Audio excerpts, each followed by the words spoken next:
banana pants, and this is what you get to see first off. Now, okay, so this. Oh wait, I forgot to. Did I not save that?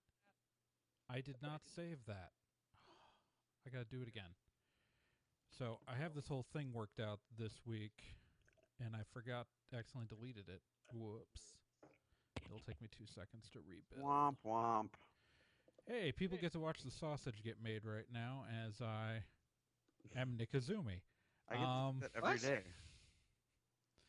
And now let's move Nick over here and shrink him down. I'm still looking put for him behind his name. I'm still looking for that mailbag thing. I might not have posted it to the chat. I can post it again in a second.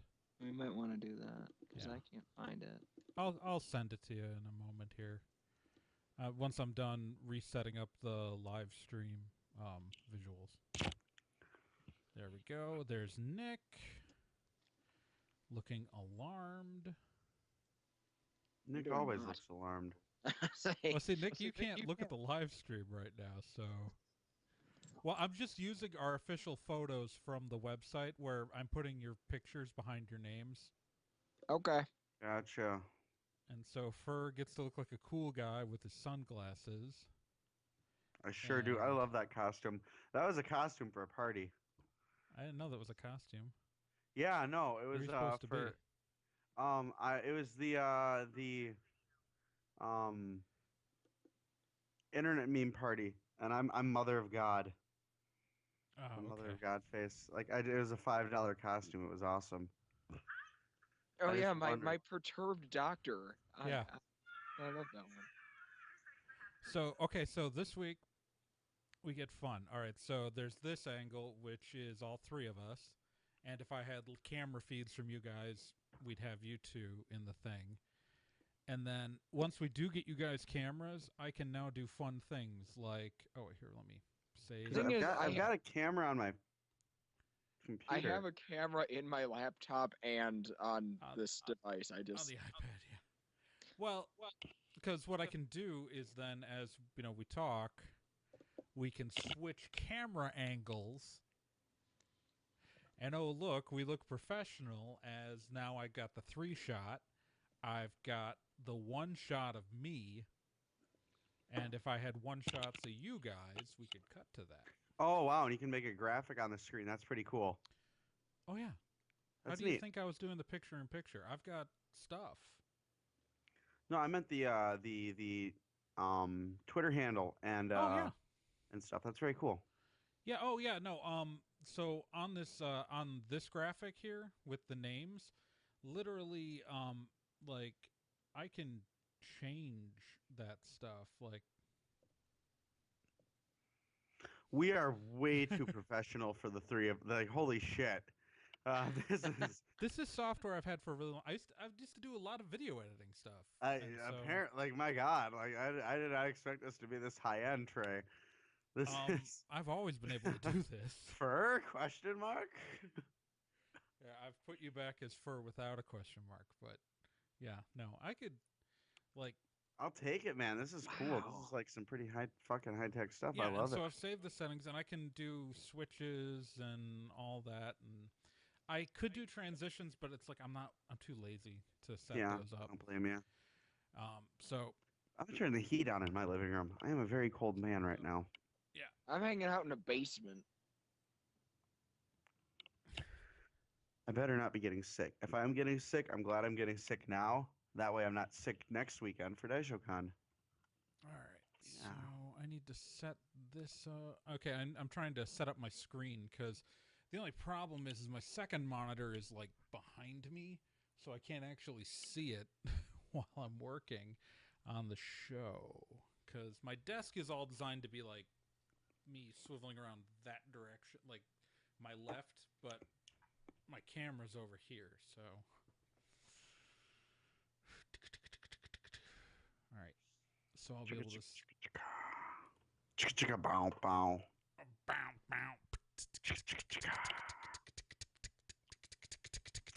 So we got a fish at work. I've never heard of this fish before. It's called the manchung. So like anytime anybody would say the name, I would immediately go, "Everybody Monchung tonight." Everybody Monchung tonight. Everybody Monchung tonight. People were like, "Fur, can you stop it?" And I said, "No." And you say, bananas. B-A-N-A-N-A-N-A-S. Heard you were talking shit, and you didn't think that I would hear it. Anyways. All right. So we've got I've got to post that thing to chat, so that's what we're waiting for. Now that I've gotten select. And I'm going to post it to the Facebook chat. Is that okay? You know, Nick, I might even have to ask you and Brandon if we can push the guy with the secret kung fu back thing until Tuesday. I'd probably be okay with that. So I am like after Nerd and Tyne, after the OT meeting, I'm gonna need to go to bed. Like I am. I'm the only thing I'm sad about is I'm excited to see the end of this guy. For anyone out down. If anyone out there going to Dice Show, please come to the guy with the secret kung fu. This movie is so funny.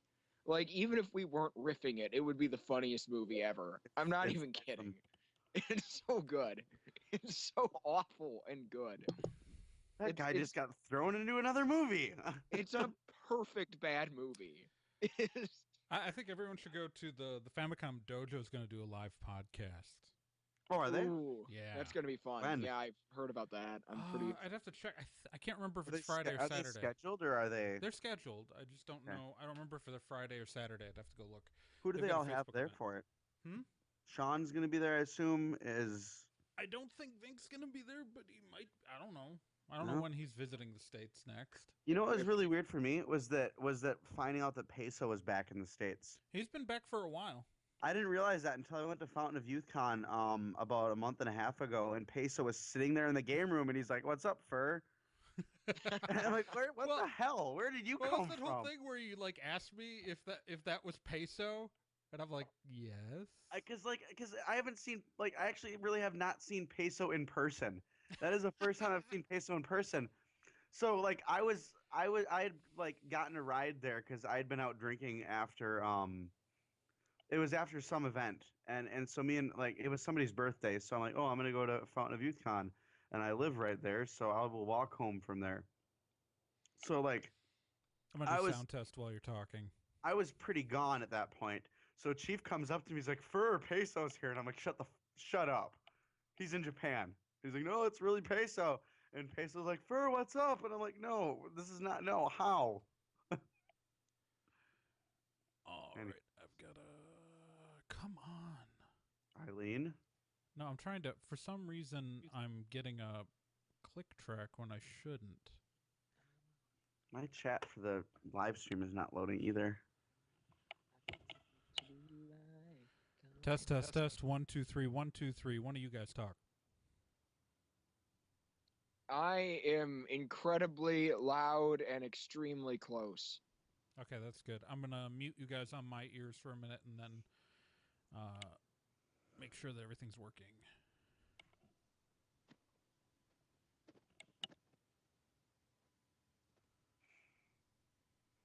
Mozilla's been crashing for me a lot lately. Has anybody else been having that issue?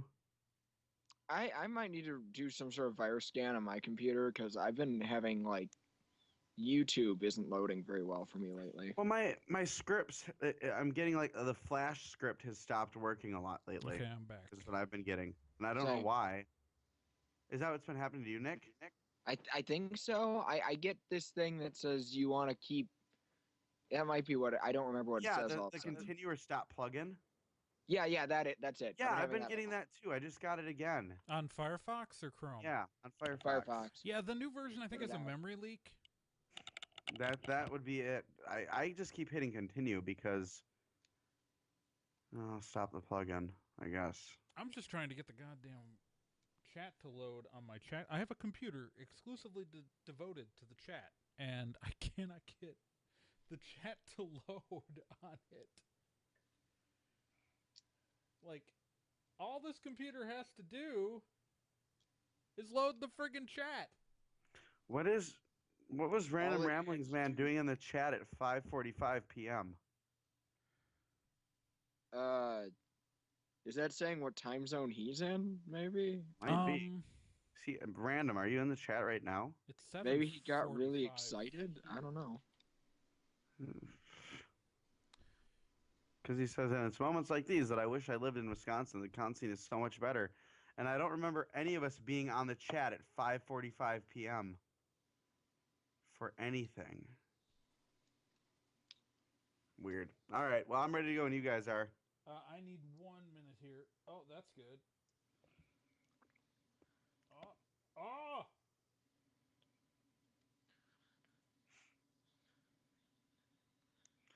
Okay, he is in the room, but what were you doing in the chat at It was 5:45 p.m.? 6:45. It was 15 minutes before the show started, or whatever. Yeah, I know. Blah, blah. Maybe it's also possible you screwed up the time. Yeah, that might be it too, because now it's right. Probable.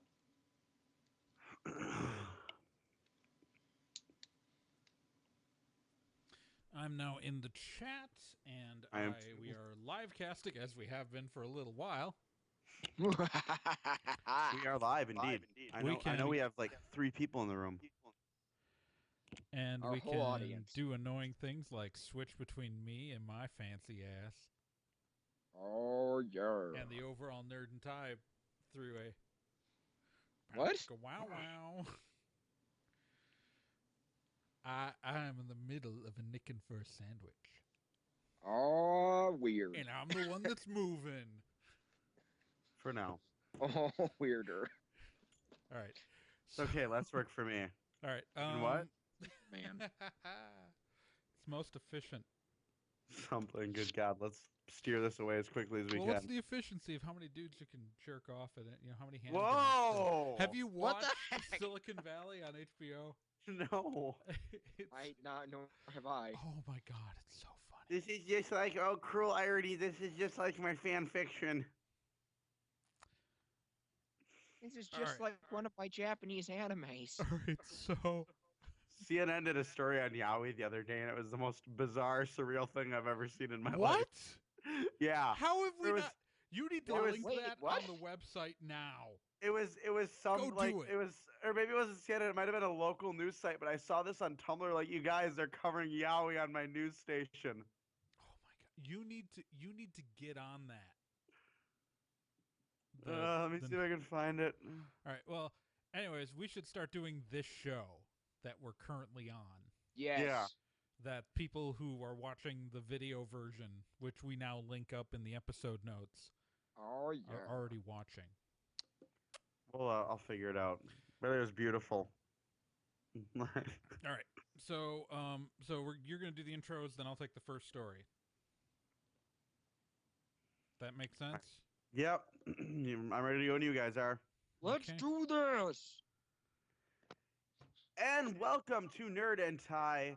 You're the only podcast on the internet with a dress code. I am one of your hosts, Firsters, and with me are the capybara-loving Nick Izumi. I am unstoppable, except if there's pie. And the no longer in a tire store, Trey Dorn. Oh my God, I lived there for a while. Was it like, Okay. what circle of hell would you relate it to So- the most? So here's the thing. So my tires on my car I've needed to replace for a little while, and what happened was that I scheduled an appointment with this tire store because I didn't want to like wait, but they were running 2 hours behind. 2 hours behind. So what happened was that like I got there and I just got really bored, and it's this weird moment where you're waiting for like my car is sitting outside the window. I can see that my car is not being worked on. And I've scheduled this appointment so I do not have to sit there, but like after the first hour, you run out of things to check on the internet on a Saturday because nothing updates on a Saturday. So you It just is pretty sit much the day there of and for the internet.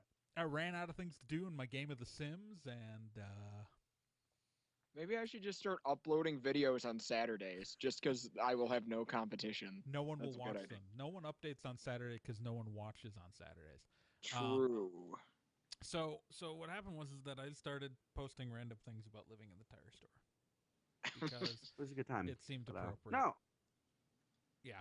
No, this episode, the Clash almost had a song about that. Uh, no, this fortnight's episode of Nerded Tie starts for us a 3 week stretch of shows, Woo! which we haven't done since our Guardians of the Galaxy special, if I'm Nah. not mistaken. At least we're not nuts like our 5-week marathon that we did Oh back man, at the that beginning. was So a you little- got to take a week off from that. I did Because of your because- boycott of Bryan Singer. pretty much. But no, we've got a lot going on in the next 3 weeks, and a lot going on this week that we're going to get talking about. Now, Trey, our top story tonight, our lead story tonight, is something that You know nothing about? but I know do. nothing about because I showed up kind of late to the anime game No, because you're um, young. Because you I'm have also youth. young.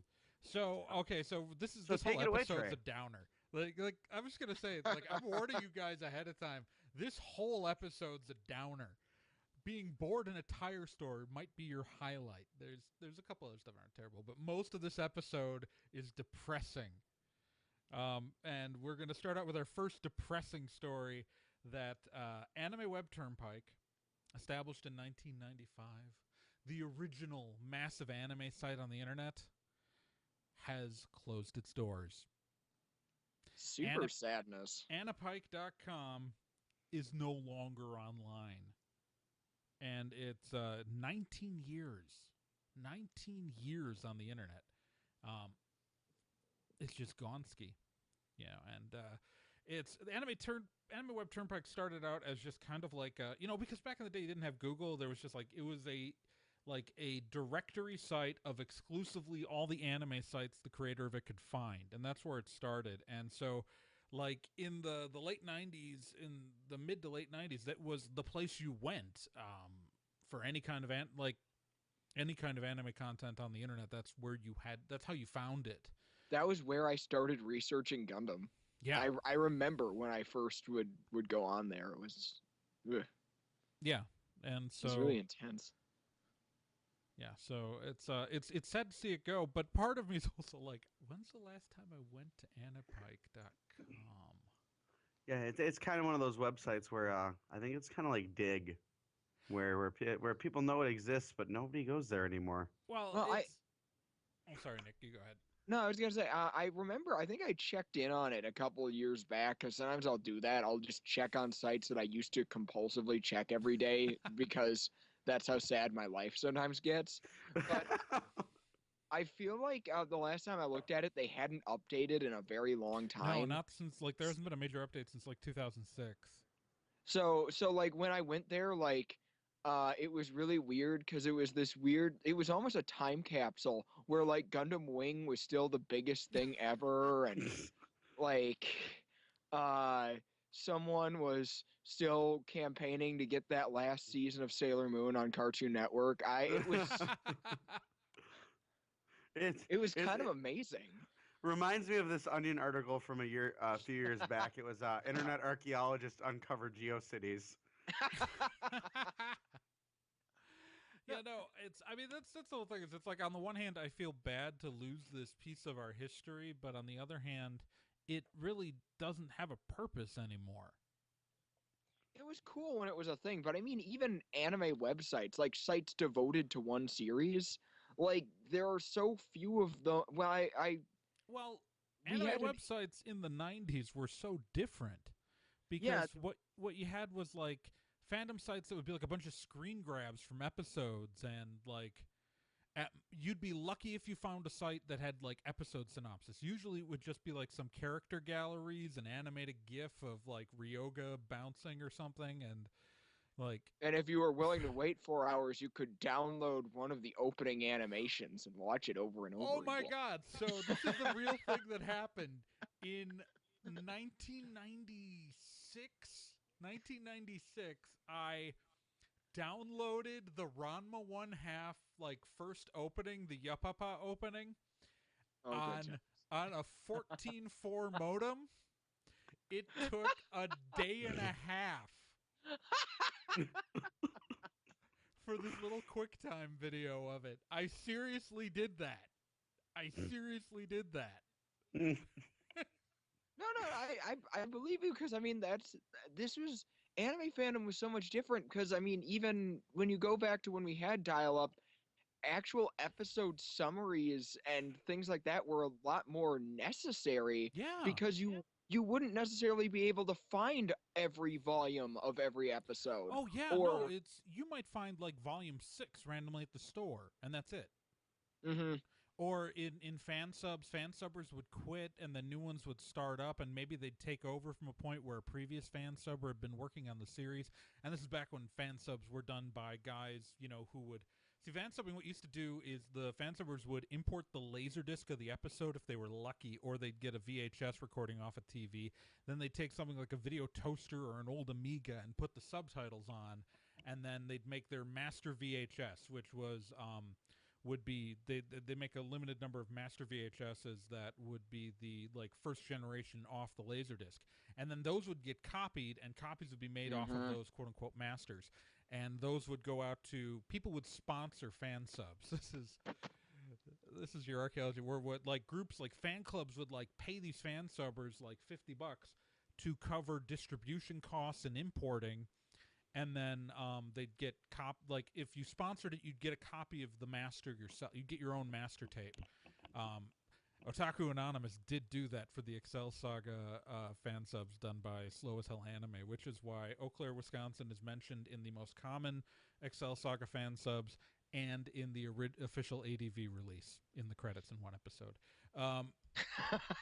Well, Eau Claire, Wisconsin got mentioned because Tiffany Grant was at No Brand Con while they were typing up the credits for one episode for the official release. But like all that stuff, like so then you would like order fan subs where you could either like send them a VHS tape, or you would pay them like enough money to quote unquote cover the cost of the VHS tape they dubbed it onto.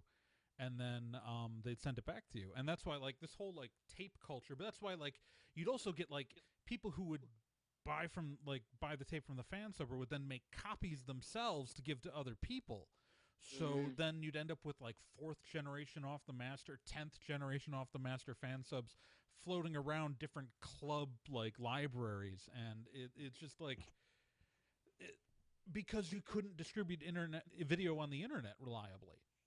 So this was the circulating tapes like this was and that's why piracy back then was beneficial, because that's how people built hype about series, where now you can get something DVD like, but you'd be watching like a 5th generation VHS tape, so you'd go buy the official release once it came out. That's why the official battle cry of Mystery Science 3000 fans for years was keep circulating the tapes. Right. And so, but that's why piracy then was beneficial. Piracy now, where people who pirate stuff don't go buy this. Everybody who pirated back then almost always bought the stuff. Now it doesn't, and so now it's damaging to the industry. And now that you can get like versions that are as good as the official release. I was about to say, now it's the fact that there are still anime pirates now drives me up the damn wall. When you look at like Hulu, where you can literally watch shows that are airing in Japan right now for free. Yeah. And the fact that people are still going to fan subbers, knock it the hell off. Yeah.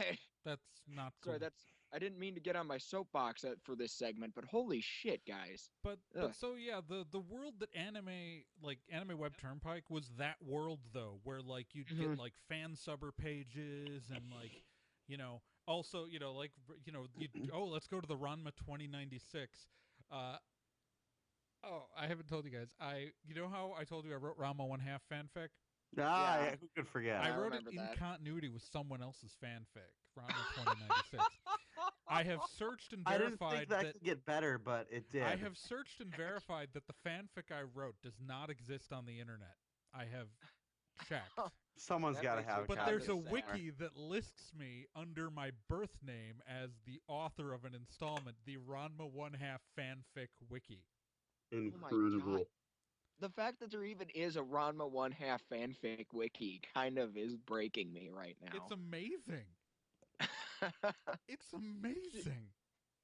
See, that was actually one of my earliest exposures to what fan subs were like going through Anipike, and when I was like had just discovered Robotech, finding this site that was like, hey, if you send us VHS tapes and a couple dollars, we'll give you episodes of Macross 7.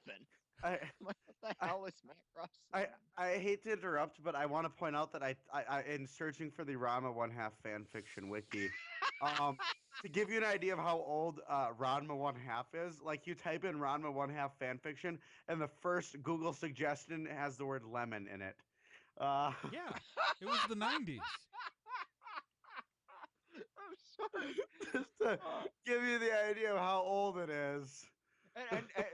And all of our viewers who, are under a certain age are going to be like, what the hell do lemons What have does to do that with even anything? mean? I don't know. It was Oh. amazing to like. I'd been out of fanfics for so long that like when I started being exposed to like running across fanfic sites years later, that like when I found out that I was like, oh, this looks harmless. It's not labeled as lemon or anything, and then I opened it up and found horrible pornographic things that mostly I just don't need to see Weasley family incest. Oh my God. Oh, I'm just wow, saying. uh, I'm just saying that there's a reason why I stopped Mm. talking to that person on OkCupid. But this is a long time ago. This is before I met my wife. who did not write Who did not? inappropriate fan She fiction. did write fanfic. She wrote non-pornographic fanfic, and Krista wrote Stargate Atlantis fanfic, which is also on the internet. And occasionally, new people subscribe to her on like fanfic.net or whatever. And she keeps like going like, I'm not writing that. I haven't written any of that for like 8 years. Oh That- wow. I remember when incredible. Stargate Atlantis was new. I feel old. Oh yeah. Um, I remember writing Ranma One Half fanfic. I feel old.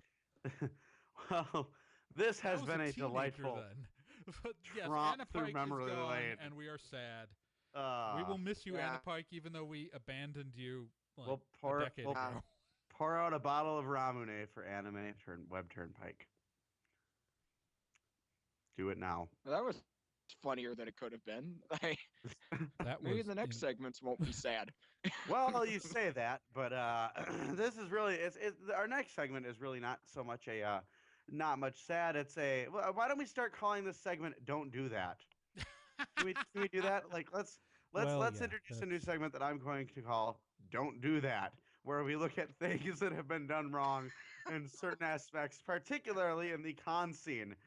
Starting off, we have two entries in this week's or in this fortnight's "Don't Do That." The Just first two? one, Stop it. just stop that. Rhode Island Comic Con happened the weekend of November 1st through or November 1st and 2nd. yeah, it's just and a 2-day con. a 2-day con over that weekend.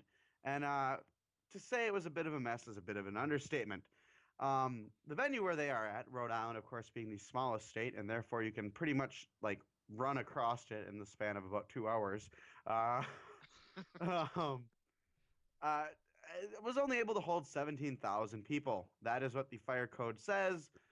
Seems simple enough, right? 17,000 people. Oh, well, that's a pretty good, decent attendance number. We're gonna hit that. Any normal, well-learned convention would know that at that point, that's probably about time to stop selling pre-registrations or registrations rather. Well, not Rhode Island Comic Con, who sold well over 20,000 registrations long after they should have stopped selling them. Yes, they've put in more than 3,000 people more than what their venue was able to hold, and this having the fire marshals actually had to come in and stop people from coming into the building. Yeah, they shut down the event. It got canned because they kept bringing people in. I should say they didn't shut down the event. The event kept going. That's the amazing thing. And but as people stepped out to like go to the bathroom or things like that, they were disallowed a re-entry. Wow. Yeah, it's freaking crazy. Which now I've never myself been to a 17,000 person con, but I imagine that's got to be pretty cramped. So I can only imagine what adding more than 3,000 more people to a 17,000 person venue would be like. But it I've had to have been staffed an pretty event stuffed that in there. big, and it's not a good idea. It had to have been absolutely stuffed in there. Yeah. Anyways, They've massive people. Cosplay photography, it could actually kill someone. See, here's the thing: is that like attendance capping is important. You know, you need to know what your venue can support, and then you just stop selling tickets at that point. How is it like, you know, people like Anime Detour can figure this out immediately, and, you know, they've done a really good job with that. But, you know, these guys are like, oh, duh, I know that you know how many you sell. You stop when you can't sell anymore. Not hard. so Rhode Island Comic Con, don't do that. No. Don't do Stop that. it. Knock that shit off. But Word. yeah, no. So they're going to be back at it again next year. Probably with an attendance cap, because attendance caps are important. They're there for a reason. I mean, I know in the article on the website nerdandtie.com, our companion website to the podcast, Anime Detour was mentioned, which just started selling their hotel rooms this last weekend and promptly sold out because they know how many people they can hold, and they know how much they can hold to make a fun Exactly. event. And that's what's important, is to say, you know, maybe That's why I just mentioned Anime Detour 5 seconds ago. yeah. I was reiterating. But I mean, looking at what Rhode Island Comic Con can do, I mean, if the venue can hold 17,000 people, why not even cap it less than what it can hold? You would think that would be a good idea. Yeah. Nope, Sardine Con. It's happening. Let's do this. But now I don't moving know, is on someone from like falling down some stairs out there? I don't think I am. no, I'm not falling down any stairs. Huh. Anyways, We're getting some weird audio noise, folks, and I don't know what's causing it, and don't really care. But I'm apologizing for it anyways. as long as they can hear us and understand us, that's okay. Now on to more con stuff, which may not necessarily be a part of the "Don't Do That" segment, but we've been talking and following this story quite a bit. Of course, back in August or June, it was announced that Awesome Con would be coming to Milwaukee. Say what? That they would be taking place November 21st to the 23rd, which would have been next weekend as of the recording of this podcast, which in Milwaukee, Wisconsin. Now, We didn't do anything about that, though. We had no involvement in that at all. No, Oh, wait. But we followed this story. We followed this story very also closely. conflicted with a established convention in the area. And that was what our big follow-up was that, hey, this is conflicting with this event. Let's see what happens. Well, rather than move the event or whatnot, things started to kind of take a turn for the worst when at Awesome Con Indianapolis, the show that was that took place, I would say, a month ago, Trey? Yeah, it was in October. It was about a month ago. Far fewer people showed up than what they were expecting. They'd been kind of promoting that it was going to be a 20,000 person event, and while no official numbers were released, nobody that went to the Awesome Con show in Indianapolis says that there was over 4 digits worth of people there.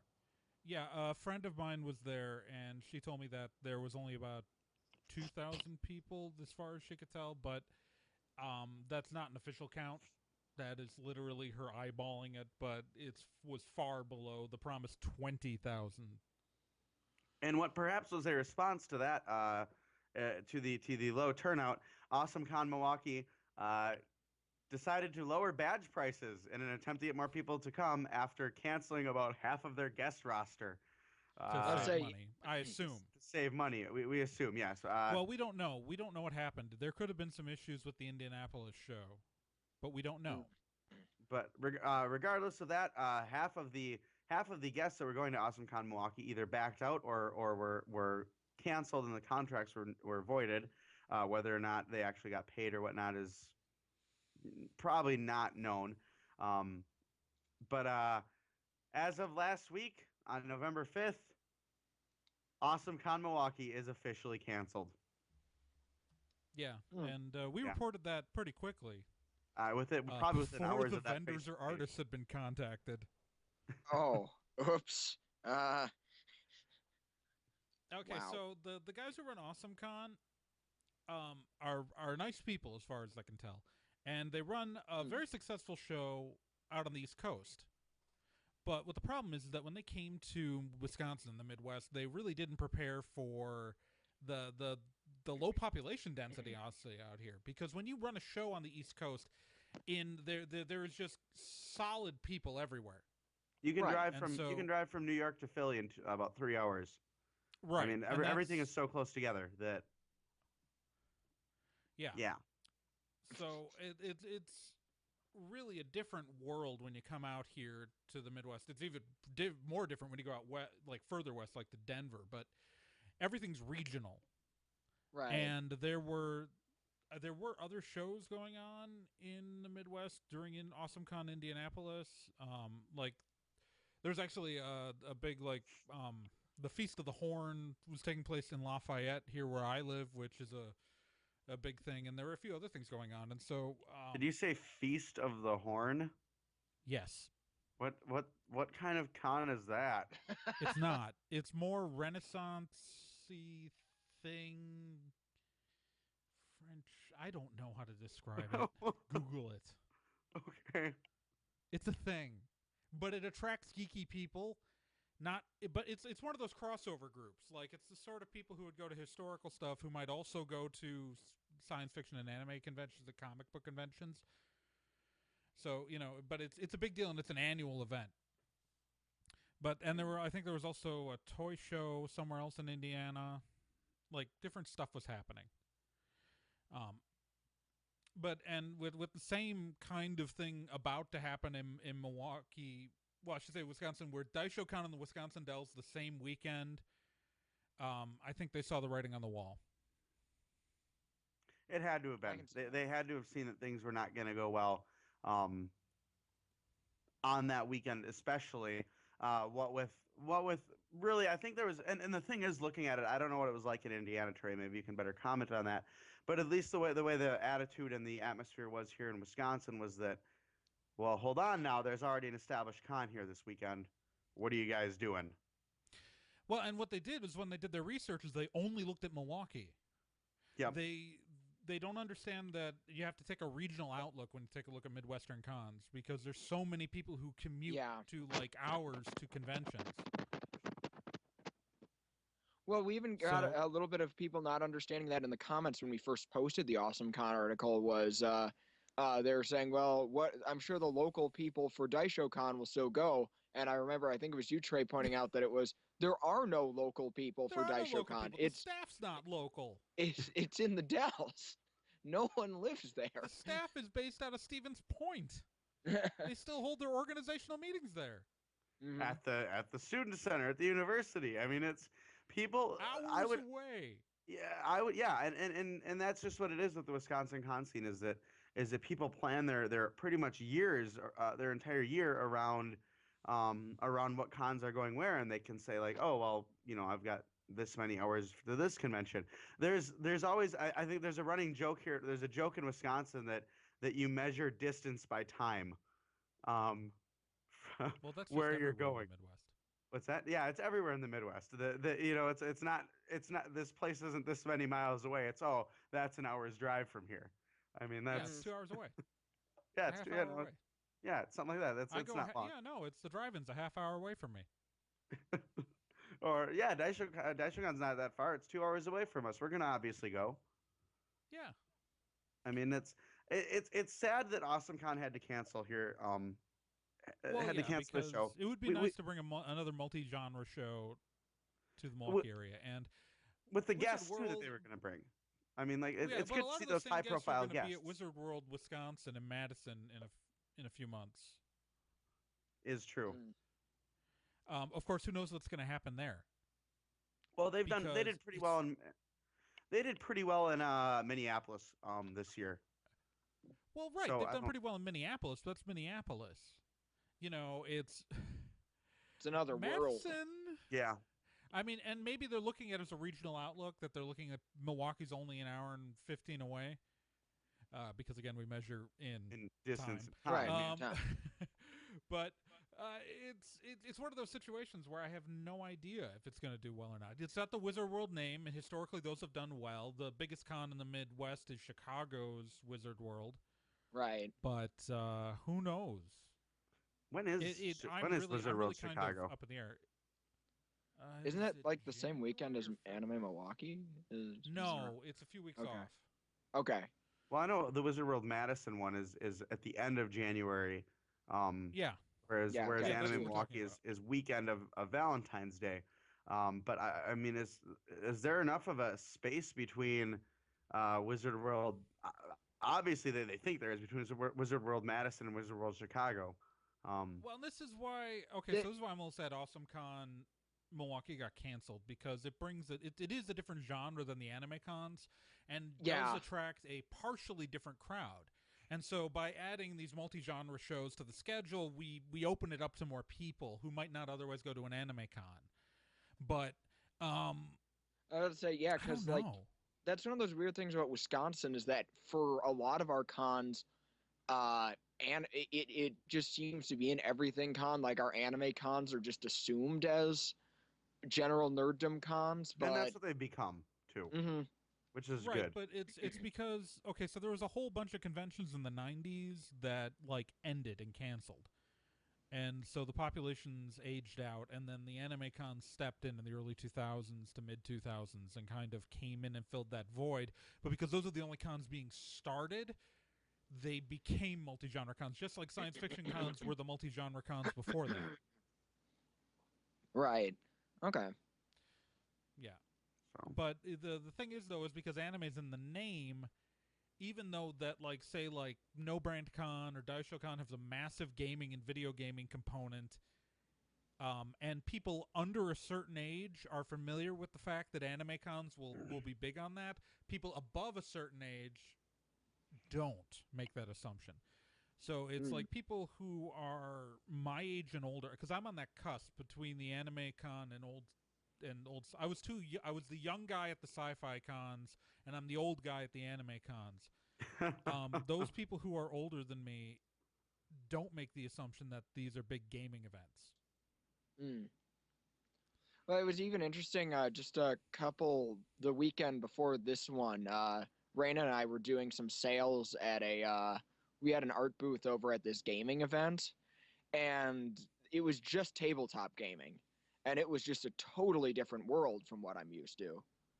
Like, Yeah. I mean that in mostly a good way, but yeah, there were most of the people there were a lot older. They were honestly a lot quieter. There was I mean just the entire culture was completely different.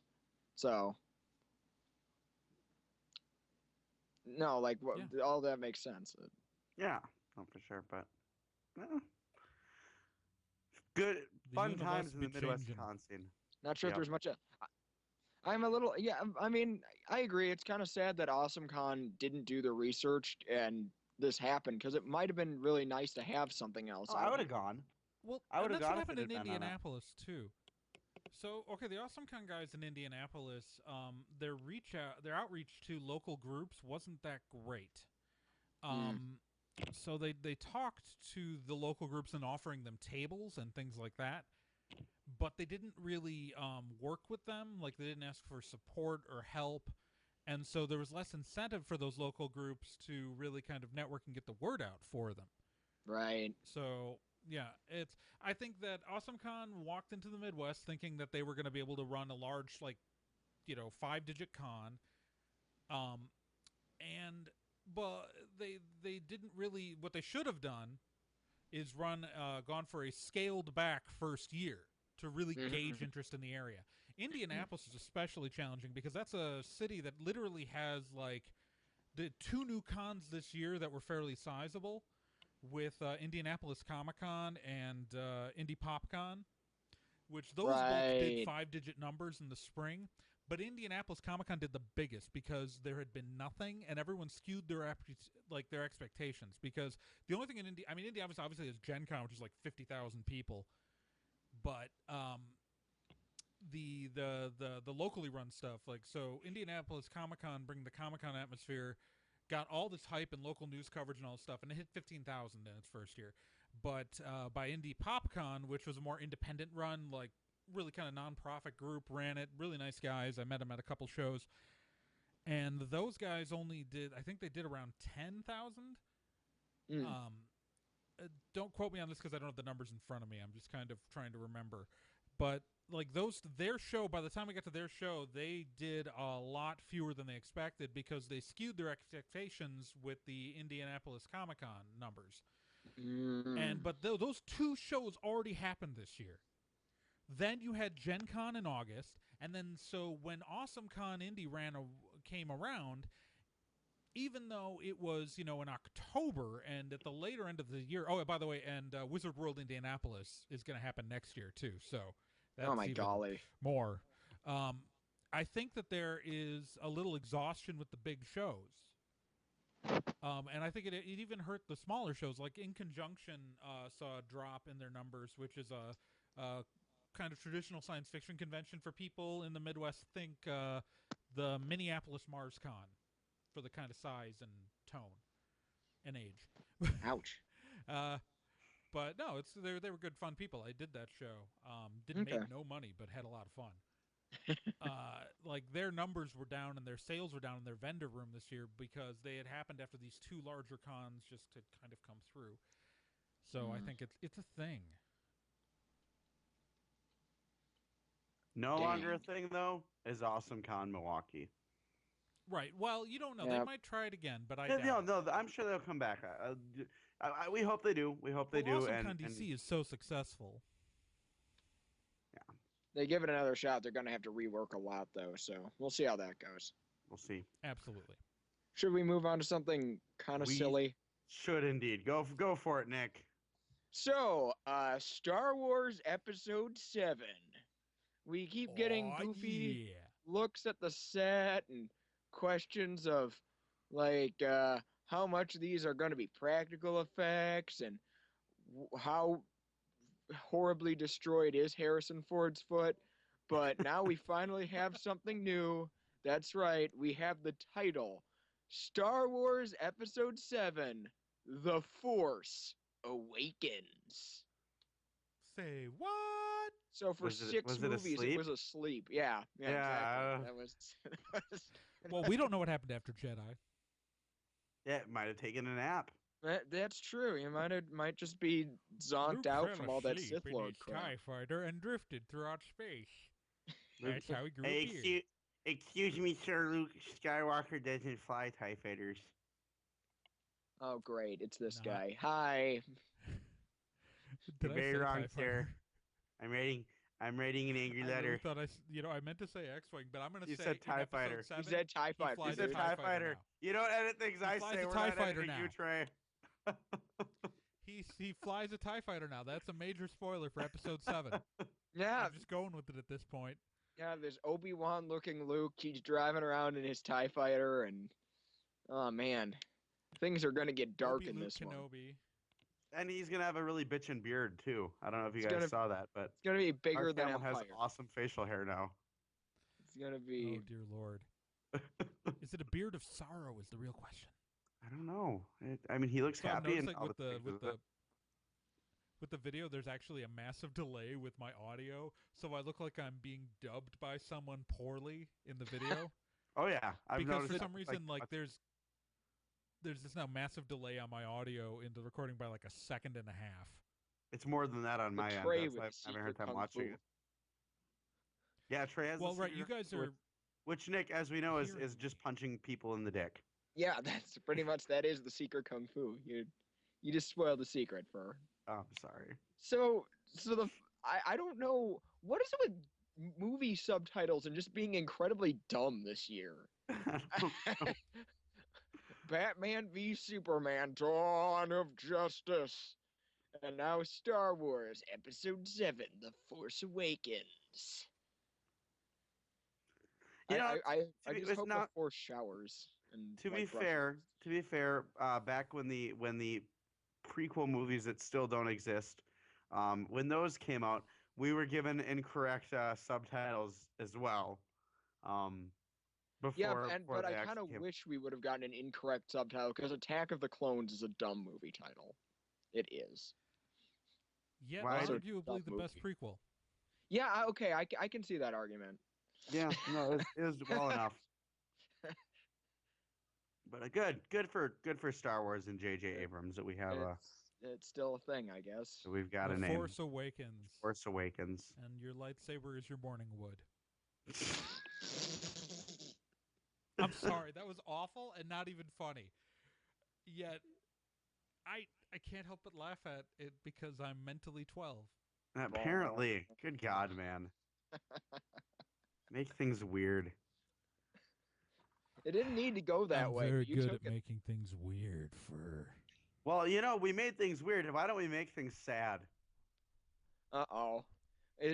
Do I hear the song? Is it coming?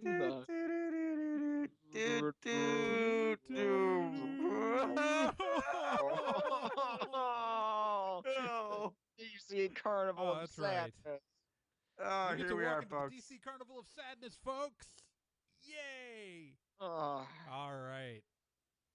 So, to start things off, in my badly dubbed manner for the video people, and I'm really sorry about that. And because of course we have to start at the DC Carnival of Sadness here at this particular point. Arguably, you can't start it anywhere else, apparently. No. Yeah, no. So we all know that Batman v Superman, Dawn of Justifying Long Titles to the Warner Brothers shareholders is coming soon or whenever. But it's going to, of course, feature Batman because he's in the title and gets first billing in Superman's sequel. Because of course he does. Of course. Why wouldn't he? He's Batman. But so now the whole great thing we thought about getting an established Batman and Batman v Superman is that we wouldn't have to go through the origins of Batman. We wouldn't need to get an origin story. Everybody knows who Batman is. And how Batman Your got grandma knows who Batman is. Your grandma. Because you know what the Adam West series never did? A Showed you flashback the of death Thomas of Tom and Martha Oh. Wayne.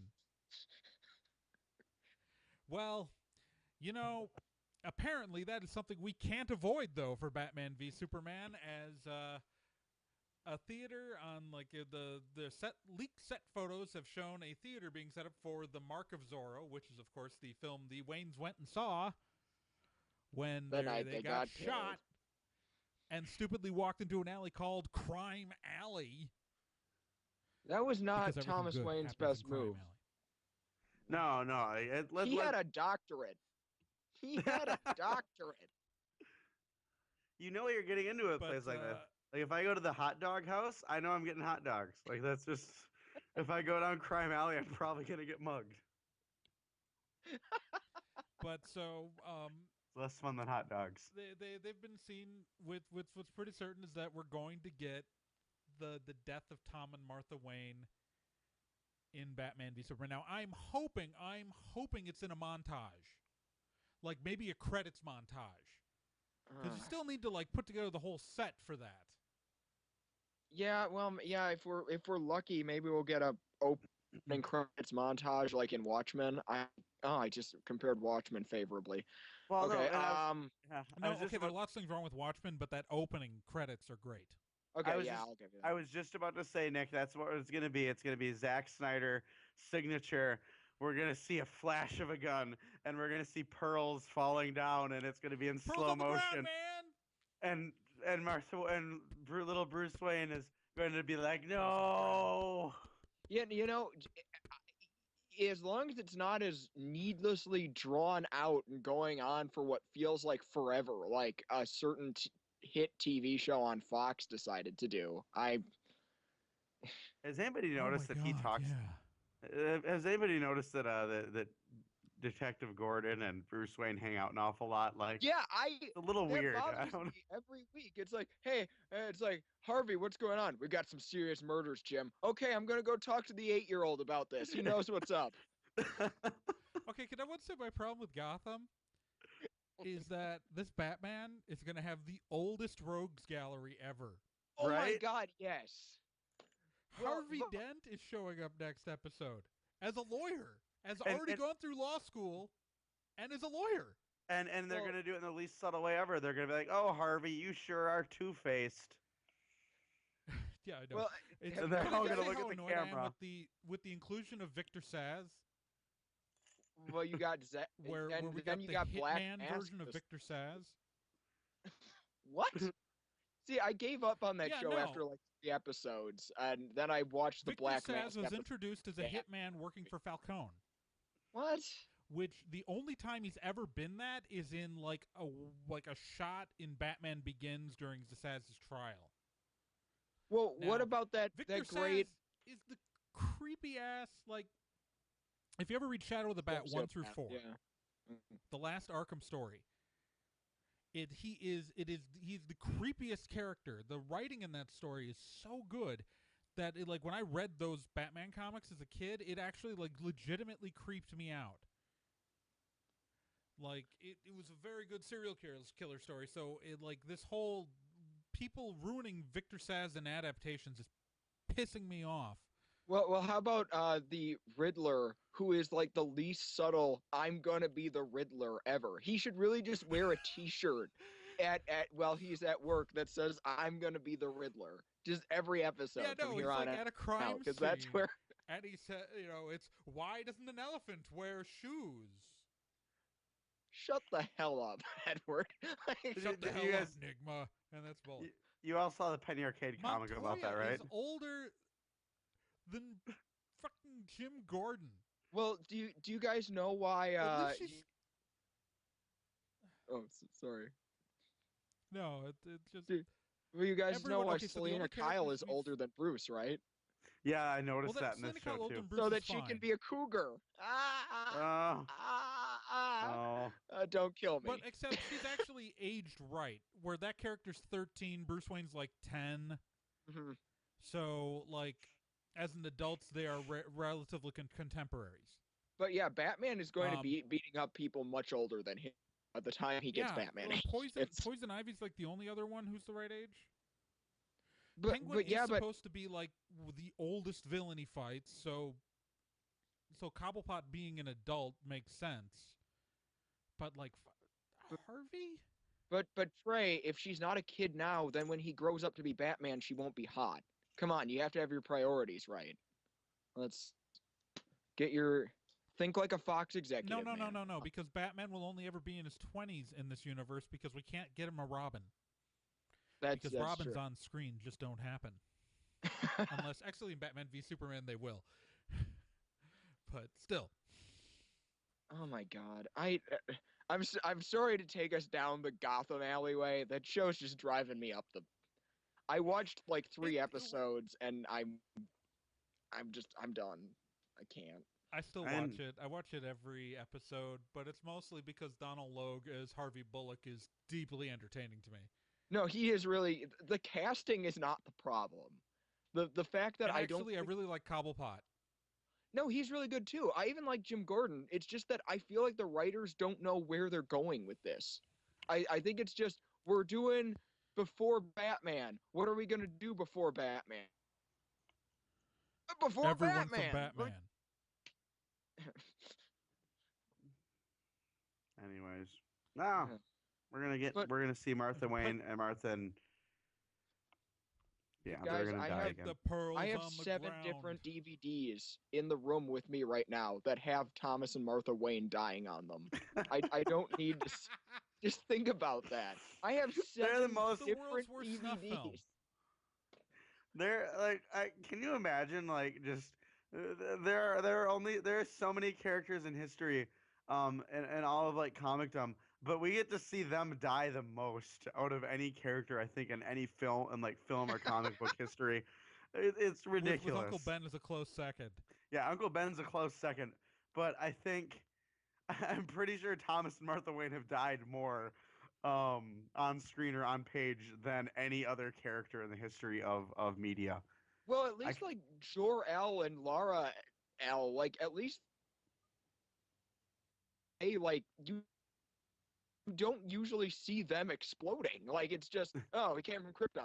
Like, but no, we're going to see Thomas and Martha Wayne. I bet we're going to see them die a couple more times, maybe even before this decade is out. We're gonna get it again in the standalone Batman movie. You just Yeah, wait. of course. We're gonna get a flashback. Yeah. It's never ending. No, it doesn't end. Anyway, Move but on to that. Let's move forward. yeah, no. Speaking of DC, of course, one of the movies that is sort of a surprise for all of us, to see, going to be coming out in DC's slate of movies here within the next few years is that Suicide Squad is going to be coming out, and we have our Harley Quinn, allegedly, Margot Robbie, an Australian actress, is reportedly Are you sure in it's not pronounced Margot? I think it's pronounced Margot. Margot Robbie. Sorry. Well, no, it's actually really quite hard because there are Margots who pronounce the T. That's true. So we have no idea what the pronunciation is. We might be wrong. Or She's Margot gonna may write be us. correct. She will. She listens to our show, I'm sure. If but, you know how to pronounce her first name, go to nerdandtie.com and click on the contact form and tell us. This is gonna be like that. Make Flight of the sure you actually Conchords spell with the girl's name. pronunciation and don't just write it's pronounced Margot and Margot. But no, Miss Robbie's is in talks to play Harley Quinn Zell in the Suicide Squad movie. So not bad. She doesn't have a huge acting resume. She was in the TV series Pan Am back in 2012. Notably, her big breakout role was as Naomi in The Wolf of Wall Street with Leonardo DiCaprio. She did pretty well there. But she's got a few other things coming out soon. But she did well in The Wolf on Wall Street, and she honestly looks like she'd do well as Harley Quinzel. But it's a little bit of a shock that I think that they've cast Harley without casting the Joker at the same time. Well, there have been rumors about a Joker too. I guess right now Jared Leto is the rumored Joker. I guess for me because it's just like speculating on the Joker is the new speculating on Doctor Strange. Yep. I don't know. Like for me, the Suicide Squad, my definitive Suicide Squad people are Deadshot and Captain Boomerang. So I don't know. I guess I'm kind of more excited to hear those about are people that. who they're looking for too. I mean, well, and yeah, I know that. It's just it would be like if they go by the New 52 comics, are they going to include the whole weird like love triangle or maybe more of a lust triangle thing between the Joker, Deadshot, and Harley? Are they gonna because you don't have Harley and Joker as established characters before now in this universe, so are they just going to assume we know that?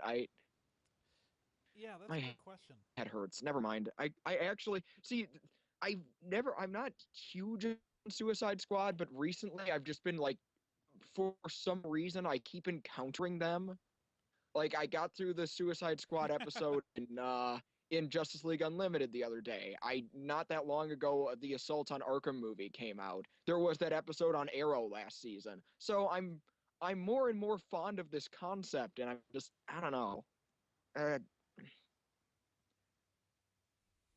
I don't know. I guess like if they're announcing her because it's going to be okay, this is our female-led DC movie. Okay, that's cool, but I just don't know. Well, I'm just shocked that Suicide Squad's getting its own movie. That's really shocking to me. I'm like, not shocked the biggest by that. movie of 2014 was about a ragtag group of outlaws saving the universe.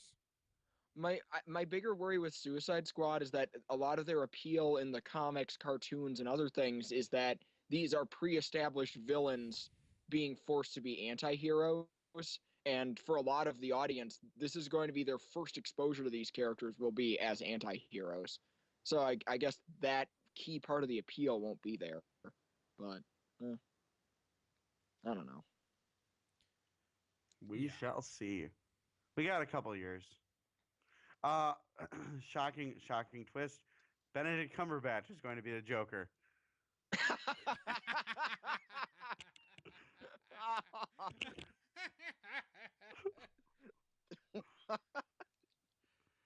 That's not true. Folks at home, Don't please don't take that fear. seriously because Please. it's believable enough where someone might. This is gonna be that anime. real.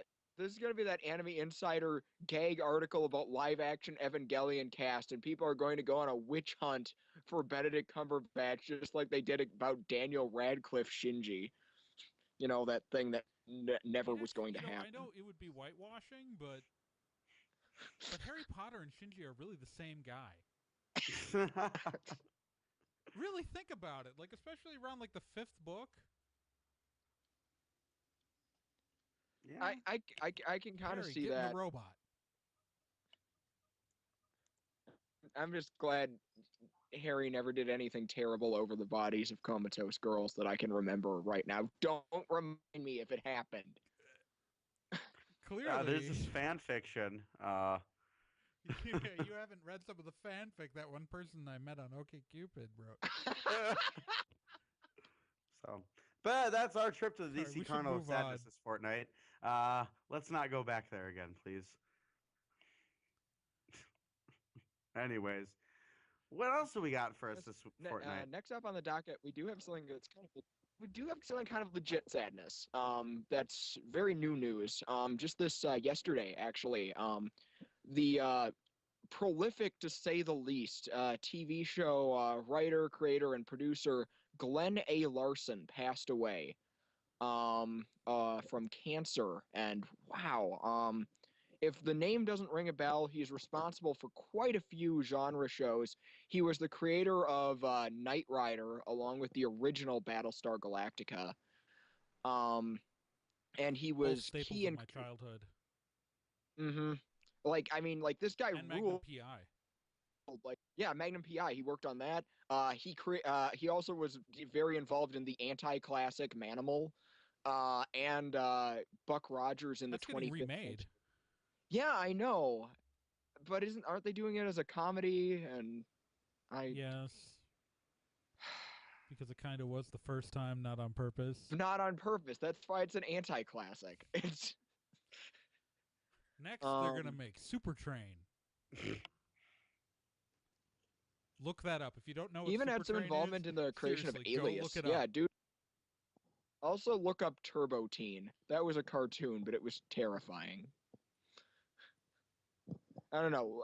I don't think Glen A. Larson was involved in Super Train. Or Turbo Teen. Oh God, who wasn't Turbo though Teen. involved in that show? Wasn't that whole thing was when he gets too hot? Almost destroyed NBC. Turbo Teen? No, Super Train. Oh. Seriously, look up Super Train. It's amazing. I'll look up Super Train after the show. Everything about Super Glen A. Train Larson has this is a disaster. Incredible. I'm gonna try to remember Glen A. Larson over here with some semblance of dignity. That's all I'm gonna get. Dude, I don't know. Like I said on the site, it's hard not to respect the man. He created a lot of these classic shows. He was an advisor on the Galactica reboot, which I'm going to read as he heard that it was happening and said it was a-okay. But apparently he was supposed to be one of the producers. Off. Yeah, he signed off on it. He was apparently supposed to be one of the producers on the second Battlestar Galactica reboot that they're doing for some reason. It's still sad that he's gone. I don't know. It's kind of a bummer. Yeah. Like, just a general rest in peace, Mr. Larson, because you had a pretty awesome effect on entertainment, even if some of it was completely insane and kind of bad. Manimal. Oh, that's sad that he's passed, but hopefully he's in a better place. Is literally manimal length. Manimal. So guys, we're 6 days away from something or 5 days away from being together in person. Yay! Like together as a group. Put the team back together. Teams back together. Of course, we're all going to be at DaishoCon in Wisconsin Dells at the Kalahari next weekend, starting on Friday. Um, Oh yeah. it's gonna be a lot of fun. DaishoCon's always a lot of fun every year. Uh, there's too much to do there, too much to do in a weekend, but we are going to be there. Specifically, as a group, we are going to be doing a live show of Nerd and Tie on Sunday morning at 9 a.m. Now, things are going to be a little bit different because oh as God, we're gonna die. I'm going to be hungover as all get out. Now, as you may I'll know be by all right. listening to this podcast right now, we would not be normally doing a show next week, and if it were not for DaishoCon.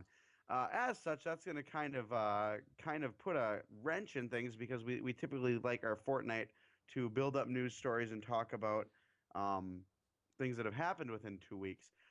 We only have a week for that. Especially since the episode after that is the Thanksgiving week show, so we're already dealing with like only a week and a half really of information to pump into a show to start with. It is. Mhm. So we are depending on you. We'll talk to more about what we're each doing individually in a moment, but we, the hosts of Nerd and Tie, are depending on you, the listeners of Nerd and Tie, to provide us content within the next week. It can be about anything. Write to us at nerdandtie.com. Uh, let us know what's on your mind. Ask us questions. Really, come up with anything, and we will talk about it for the hour-long panel that we have next week at DaishoCon. Yeah, that's right. It's our reader, or visitor, and listener reader feedback special because we have all of those now. You special, Mhm. audience special. Write to us. We want to literally like just spend the entire episode responding to you guys. So if you can be there, There's in enough person, of you now that we can that do is that. How cool is awesome. that? Right? I know, yeah. If you can be there in person, you can talk to us directly during the show. We will open it up for questions during the show. If you Pretty can't much be there in early person, on. write to us. Well, answer your Send questions. us your 'Cause we letters. wanna Ask hear us your from you. questions. We have Yeah, an we entire want to know hour. what you think. We have an entire hour next week. We're not going to really cover any major news stories unless something big were to happen, like if Superman v Batman: Dawn of Justice caught on fire and burned to the ground. All of Then it, we're just going the to talk whole about that. film. The whole thing just on fire. But otherwise, Everyone and everything. Spontaneous combustion everywhere. it's going to be all on you guys. But let's that's at 9 o'clock in the morning, 1 week from today on Sunday, November 23rd. Trey, what are you going to be doing at DashoCon? That's it. Oh, I will are you also be selling? in the Artist Alley Okay. all weekend. But it's my only panel this year. Very Because cool. I didn't feel like doing any of my solo panels, and then yeah. And we So had you I'll on be the doing talk show Nerd and Tie last year. Live. And yeah. And I'll be in the Artist Alley all weekend, so you can talk to me, hang out, poke me with sticks, look at my comics. It'll be awesome. It'll be neat. Nick, what are you doing? I'm doing pretty much the same stuff you're doing with the Otaku Tonight team. I don't have Uh, any solo projects. Well, I take that for the back. first, I don't I have was any. gonna say, I was gonna Y- say, is that like the first con in forever that you're not doing other things? This literally is the first con. I'm not officially doing anything for the con. I am going to instead be taking time to hang out with some old friends of mine, including the our friend of the show Arkamize, along with the super festive GS Force cosplay. And I'm going to be working with them on some things for the Nikizumi Show channel. So, yeah. Is that something anybody Um, can stop in and see?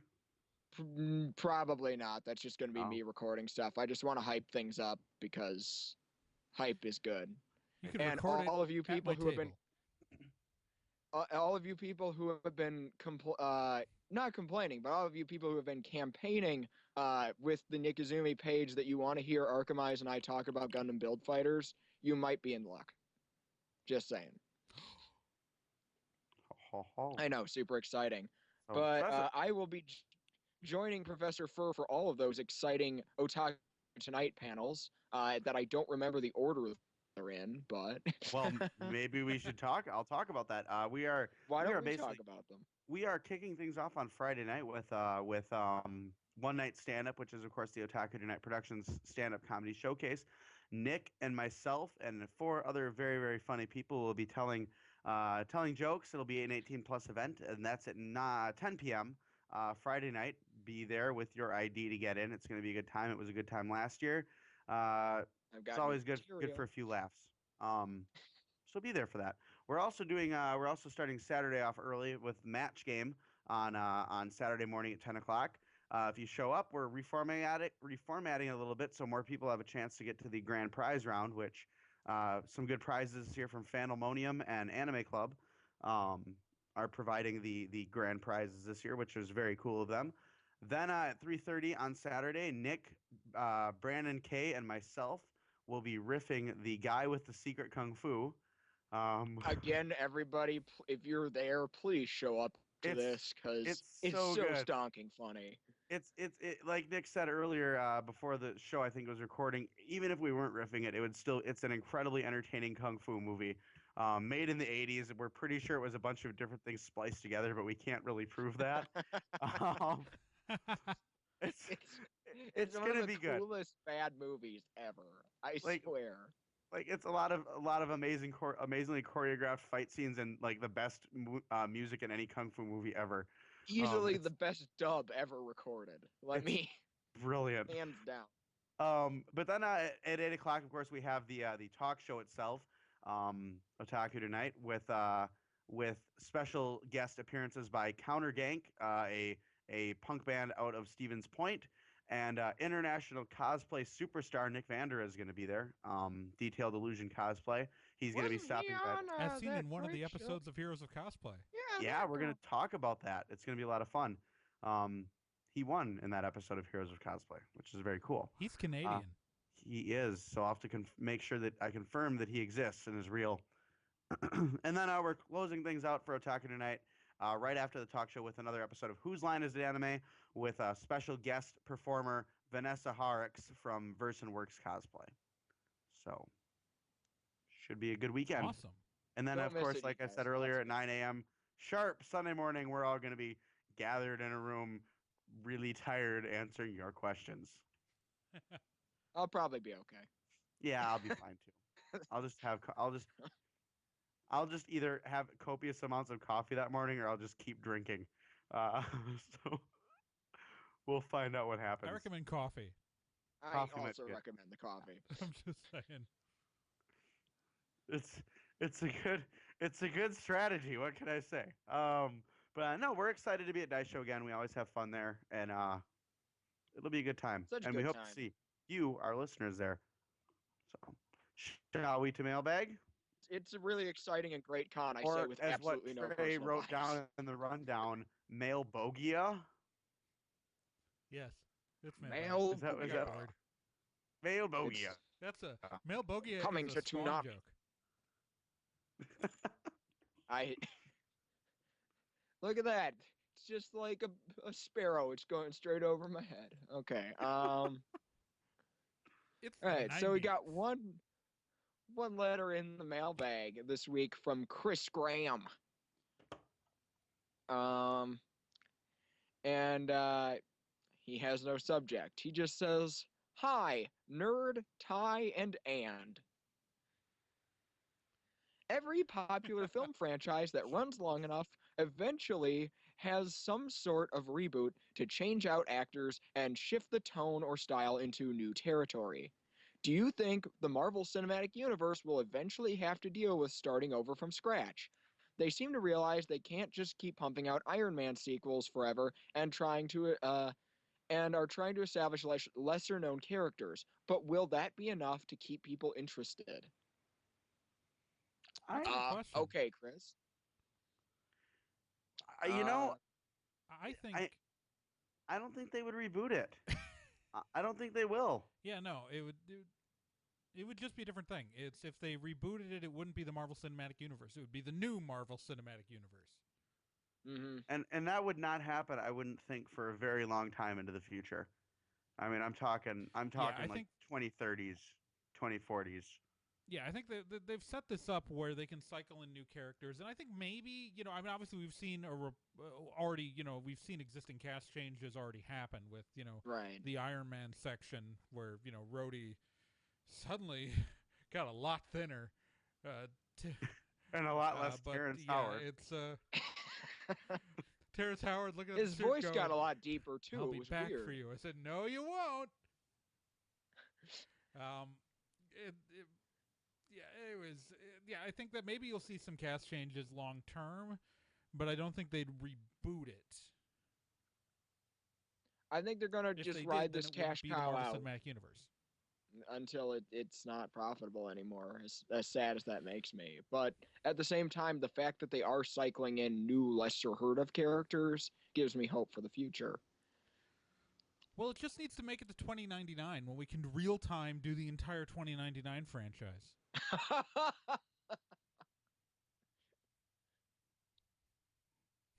I'm so terrible. I can see that. Some of that might work. Well, maybe, and of course, the other thing is that if they're worried about running out of A-listers, maybe Marvel is also just buying time until they can finally get those X-Men, Fantastic Four, and Spider-Man rights back, and then they'll have A-listers again. Well, I just want to say, like, I immediately went to Rhodey and didn't even think to go to the Hulk. The Hulk, who I don't even. So the Ang Lee one doesn't count, I forget about right? Edward Norton. No, Ang Lee is not included in the MCU. But well, the thing about forgetting Eric Bana Edward does Norton, not get to be the Hulk. Everyone forgets the Norton Edward Hulk Norton. Actually, financially, only did as well as the Bana Hulk. The thing is, though, everyone forgets Edward Norton partly because no one remembers that movie even happened. I don't think Marvel remembers that movie even happened half the time. They set that thing up for a sequel. They did. But I don't think we're going to see a movie with the leader. I really don't. No, of course we're not. Because that would require people to remember the Edward Norton Hulk. And nobody wanted to work with Edward Norton because he was apparently a huge dick. That was the only reason that they didn't bring him back, and they brought in Mark Ruffalo. Was apparently Edward Norton was a huge jerk, and nobody wanted to work with him. I would like to see, the really sad part is I'd like to see a Ruffalo Hulk movie because I really like Ruffalo. Like, holy crap. Mark Ruffalo is excellent. Yeah, he's just great, and the idea of him just leading a Hulk movie, especially if it was, God forbid, a good Hulk movie. I know that seems impossible, but that would be pretty amazing. Honestly, I didn't even dislike the Edward Norton Hulk movie that much.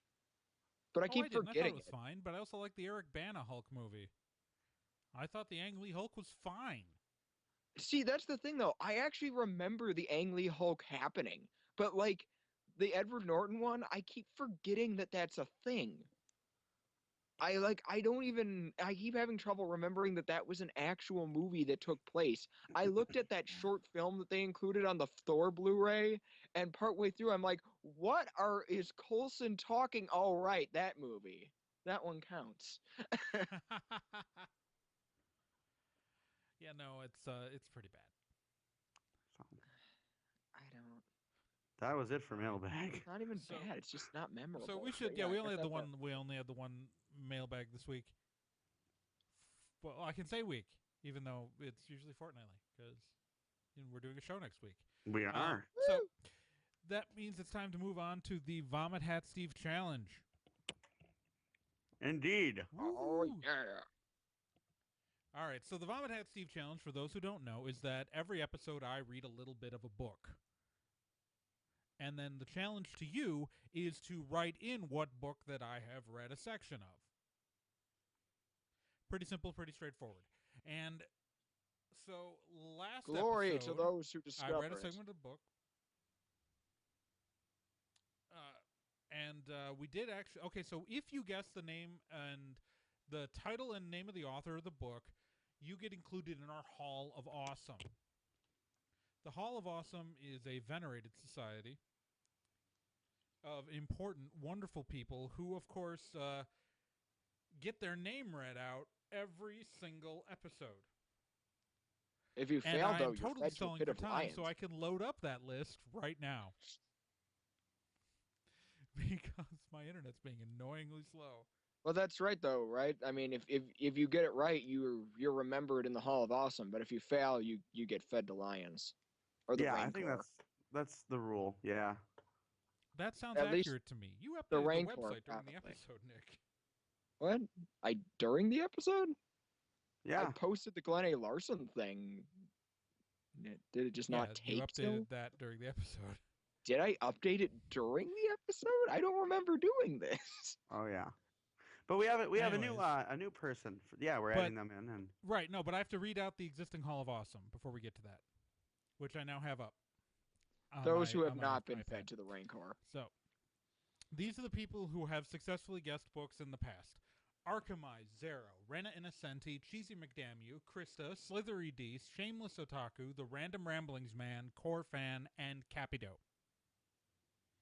Now, last episode I read a book which has been correctly guessed by our mailbag by person, Chris actually. Graham, who wrote in the Skullduggery. mailbag. Yeah, and of course that was The Cunning of Unreason by John Dunn.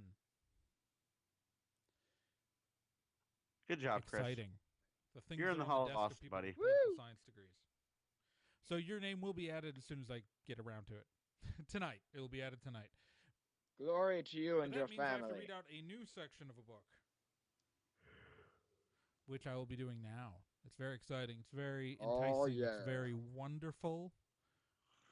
And it will make you have to try to figure out what book I'm reading from. Which is So here we go. But that didn't stop her from wishing she could. It didn't stop her stomach from tingling when she heard his low voice. Didn't stop her heart from skipping when she felt herself caught in his intense silver gray gaze. If you know what book that's from, go to nerdandtie.com, click on the contact form, and tell us, and give us the title and author, and you too will be included in the Hall of Awesome. Is that your Ranma 1/2 fan fiction? No. Oh, okay. Just wanted to make sure. If you want to write anything to Dear Lord. us, also click on the contact form at nerdandtie.com. Let us know and write us stuff for next week for our live episode of DaishoCon, where we will see all of you lovely folks. As always, I'm Firsters, I'm Trey Dorn. Mikizumi. Oh. and they're both what they just said they were. Sorry. We'll see you all at DaishoCon next week. Everybody have a wonderful week. Keep on spocking in the free world. Woohoo! All right, let's get this teaser recorded so I can so we can do the Otaku Tonight meeting. All right, so, of course, now that I've stopped recording, I'm synchronized with my voice again. Perfect. I'm ready when you are, Trey. Tacos tonight. All right, so you guys have to go? Yep, I need to record the teaser though. Okay, yeah, I got to start recording again then. Okay.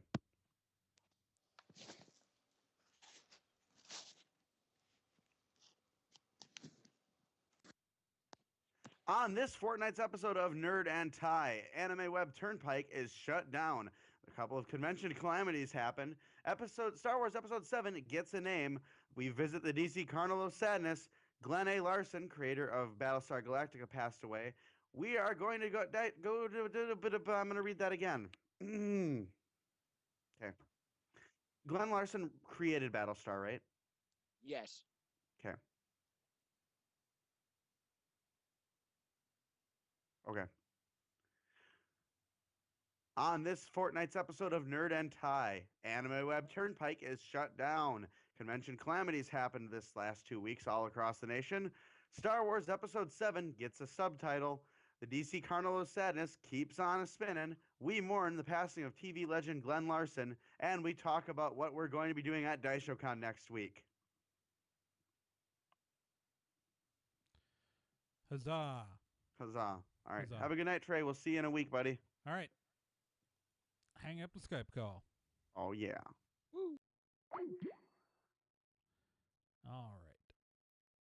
And fly me to the moon and let me play amongst the stars. Let me see what spring is like on Jupiter and Mars.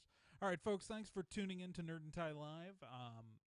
I'm Trey Doran, and I'm signing off now. And, yeah, I hope you guys have a wonderful evening. Thank you for hanging out in the chat room. Thank you, Random Ramblings Man, at least. If anyone else was there. Sorry if I didn't say hi to you. I don't know if we're gonna live. I don't think we're gonna be able to live cast the DaishoCon episode. So you will just see us live on the channel in 2 weeks. So there probably won't be a video version of the Dice Show Con episode. It's just going to be audio. This is me signing off for the evening. I love you all. You make me so happy to be your friend. And everything is wonderful. Yeah. And really sorry for the total desynchronization between my video and audio this episode. That was just